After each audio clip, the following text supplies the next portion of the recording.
First Tamil cinema movie ஆஸ்காருக்கு nominate ஆனது Sivaji Ganesan sir ஹீரோவா நடிச்ச தெய்வ மகன். 1969 இந்த படம் ஆஸ்காருக்கு நாமினேட் ஆச்சு.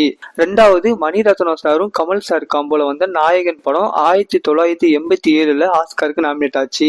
திரும்ப எகைன் மணிரத்னம் சார் மூவி அஞ்சலி 1990 ஆஸ்காருக்கு நாமினேட் ஆச்சு.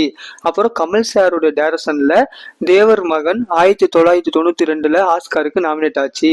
திரும்ப எகைன் கமல் சார் மூவி குருதி பூனல் 1995 ஆஸ்காருக்கு நாமினேட் ஆச்சு. சங்கர் சார் டைரக்ஷன்ல கமல் சார் ஹீரோவா நடிச்ச இந்தியன் படம் 1996 ஆஸ்காருக்கு நாமினேட் ஆச்சு. Again Shankar sir movie jeans 1998 ஆஸ்காருக்கு நாமினேட் ஆச்சு. அப்புறம் கமல் சார் மூவி ஏராம் 2000 ஆஸ்காருக்கு நாமினேட் ஆச்சு. அதுக்கப்புறம் தமிழ் சினிமாவில் 16 இயர்ஸுக்கு எந்த படமும் ஆஸ்காருக்கு நாமினேட் ஆகல. வெற்றிமாறன் சாருடைய டைரக்ஷன்ல விசாரணை மூவி 2014 ஆஸ்காருக்கு நாமினேட் ஆச்சு. அதுக்கப்புறம் கூழாங்கல் மூவி 2021 ஆஸ்காருக்கு நாமினேட் ஆச்சு.